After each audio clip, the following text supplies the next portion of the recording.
दोस्तों नमस्कार।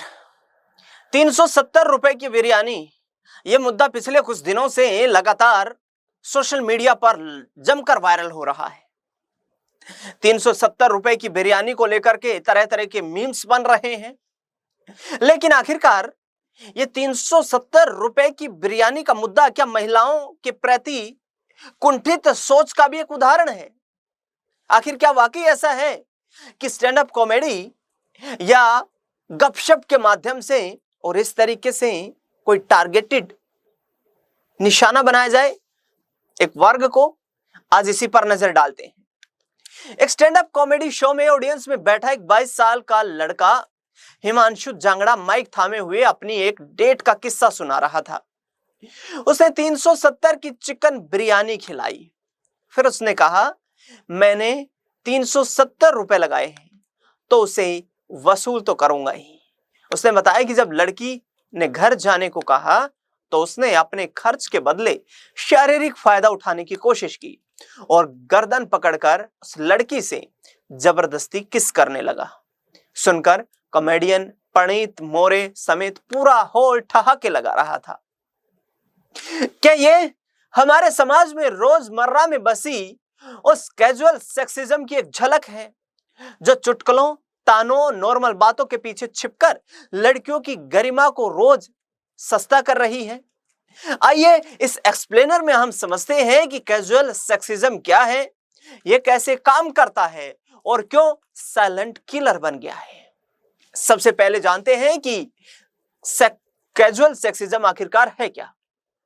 Casual sexism शब्द सुनते ही लोग सोचते हैं कि यह कोई हल्की फुल्की बात है, लेकिन असल में यह उन रोजमर्रा की टिप्पणियों, मजाकों, बर्ताव और समझ को कहते हैं जो जानबूझकर भले ही न की गई हो लेकिन महिलाओं को कमतर यानी कि कमजोर या सेक्सुअल ऑब्जेक्ट के रूप में पेश करती हैं। इसे कैजुअल इसलिए कहा जाता है क्योंकि यह इतनी आम हो चुकी है कि लोग इसे नोटिस तक नहीं करते। नहीं बोलने वाले को पता होता है कि वह गलत है और ना ही सुनने वाले को कि वह गलत सुन रहा है। ऑस्ट्रेलिया की मिनरल्स काउंसिल ने इसे बहुत साफ शब्दों में लिखा है। यह अक्सर अनजाने में मजाक या तारीफ के लिए कहते हैं, लेकिन इसका असर महिलाओं के आत्मविश्वास, करियर और मानसिक स्वास्थ्य पर गहरा पड़ता है। दूसरे शब्दों में कैजुअल सेक्सिज्म वह हल्की लगने वाली बात है जो धीरे धीरे यह संदेश देती है कि महिलाएं मर्दों के बराबर नहीं है। उनकी कीमत उनके शरीर या घरेलू कामों से तय होती है और उनके साथ छेड़छाड़, उनकी इच्छाओं को नजरअंदाज करना या फिर उन पर हंसना कोई बड़ी बात नहीं है। हम सब ऐसी सैकड़ों बातें रोज सुनते हैं और करते हैं बिना यह सोचे कि वे कितनी गहरी लैंगिक भेदभाव वाली बातें हैं। कुछ सबसे आम उदाहरण आपको सामने रखते हैं। जैसे कि कोई कहे कि तुम तो लड़की होकर इतना काम करती हो, यानी एक तरफ से तो यह मान कर चल लिया जाए कि यह तारीफ है कि लड़की से अच्छा काम करने की उम्मीद नहीं है, या फिर यह मानकर के चल लिया जाए कि यह लड़की की सिर्फ तारीफ है। जब कोई लड़की गुस्सा होती है या किसी बात पर वो जोर देकर पूछती है तो पूछा जाता है, क्या तुम्हें पीरियड्स हो रहे हैं? ये दिखाता है कि समाज महिलाओं की राय को तब तक गंभीर नहीं लेता जब तक वह ठंडे दिमाग से ना सोचे। किसी मीटिंग में लड़की से हमेशा चाय बनाने या नोट्स लिखने की उम्मीद करना जबकि लड़के प्रेजेंटेशन दे रहे हों। किसी कपल के साथ बैठे हो तो बिल देने वाले शख्स को सिर्फ मर्द को धन्यवाद देना मानो उसकी पत्नी की कमाई कोई मायने ही नहीं रखती हो। रिश्तेदारों का व्हाट्सएप ग्रुप पर सेक्सिस्ट जोक्स शेयर करना कि बीवी ज्यादा बोलती है या पत्नी ही असली परेशानी है। किसी लड़की को गर्लफ्रेंड कहने के बजाय किसी की लड़की कहकर संबोधित करना यह साबित करता है कि वह अपने आप में कोई इंसान नहीं बल्कि किसी की प्रॉपर्टी है। ये तमाम वो उदाहरण हैं जो हमारे आम दैनिक जीवन में हम अक्सर सुनते हैं। इस तरीके की टॉक्स को अक्सर सुनते हैं। इस तरीके की तारीफ या तंज हम सब लोगों की जिंदगी में आम जो बोलचाल की भाषा में शुमार हो चुके हैं। अब कैजुअल सेक्सिज्म का शिकार होने पर आप क्या करें? अगर कोई लड़की या लड़का कैजुअल सेक्सिज्म का शिकार यानी कि हो रहा है या सामना कर रहा है तो वह खुद अनजाने में कर रहा है यानी कि उसे जवाब देना चाहिए। तो पहली बात तो यह है कि इसे नजरअंदाज मत करो।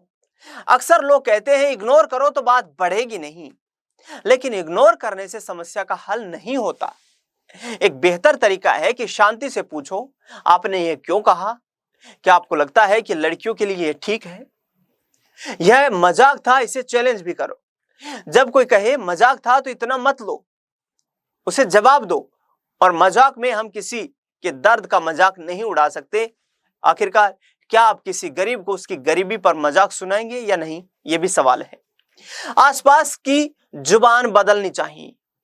घर में बच्चों से लेकर ऑफिस के कलीग्स तक छोटी छोटी बातों पर ध्यान दो। जैसे लड़की होकर इतना अच्छा करती है कि जगह बहुत अच्छा कहो। खुद की गलती पर माफी भी मांगो। कोई भी परफेक्ट नहीं है। अगर कभी अनजाने में तुमसे कोई रेस्पेक्टफुली गलती हो गई है तो तुरंत उस पर माफी मांग लो। अब सवाल ये उठता है कि आखिरकार क्या कैजुअल सेक्सिज्म का शिकार सिर्फ औरतें होती हैं? क्या कैजुअल सेक्सिज्म का निशाना सिर्फ औरतें बनती हैं? कैजुअल सेक्सिज्म को मुख्य रूप से महिलाओं को निशाना बनाता है, लेकिन इसका असर मर्दों पर भी पड़ता है। जैसे लड़के रोते नहीं हैं, मर्द बनकर दिखाओ और घर के काम लड़कियों के हैं। यह भी कैजुअल सेक्सिज्म का ही रूप है, जो मर्दों को एक सांचे में ढालने की कोशिश करते हैं। हालांकि महिलाएं इससे ज्यादा प्रभावित होती हैं। कैजुअल सेक्सिज्म कोई बड़ा अपराध नहीं लगता, यह बस एक टिप्पणी या मजाक या यूं ही बोल देने वाली कोई बात लगती है। अब हर उस इंसान को खुद से पूछना होगा, क्या मैं वही कर रहा हूं जो उस हंसती हुई भीड़ ने किया था? यानी कि कुल मिलाकर के जिस तरीके से कनेक्टिंग यहां पर पॉइंट ये है कि कैजुअल सेक्सिज्म को आप इस तरीके से देख सकते हैं कि आप जो टॉक शोज, कॉमेडी शोज, गपशप को देखते हैं, उसमें अक्सर आप इस तरीके से जब कोई तंज कसता है, जिसे कैजुअल सेक्सिज्म का वर्ड दिया गया है, एक टेक्निकल लैंग्वेज दी गई है, इस तरीके का माहौल देखते हैं, तो फिर वहां पर आप हंसे नहीं और वहां पर आप ये समझें कि आखिरकार जिसके प्रति ये शब्द बोले जा रहे हैं, जिस शख्स के प्रति ये शब्द बोले जा रहे हैं, आखिरकार उनकी सामाजिक छवि पर इसका क्या प्रभाव पड़ता है। दरअसल डबल मीनिंग शब्द जो है वो आजकल हम सबकी आम बोलचाल की भाषा में ही शुमार हो चुके हैं। अब सवाल यही है कि आखिरकार जिस तरीके से ये तमाम चीजें घटित हो रही हैं, इनको ना सरकार रोक सकती है, क्योंकि कंट्रोल करना काफी मुश्किल है। आजकल इंटरनेट का जमाना है और चीजें इतनी व्यापक हैं कि जिनपे पल भर में कंट्रोल करना, उन्हें मुट्ठी में बंद करना मुमकिन नहीं है। इनका सबसे अच्छा एक ही इलाज है। इस तरीके से जब कोई कैजुअल सेक्सिज्म जैसे टॉपिक को फॉलो करने का प्रयास करता है अपने पब्लिक शो में, तो आप उसे बायकॉट भी कर सकते हैं।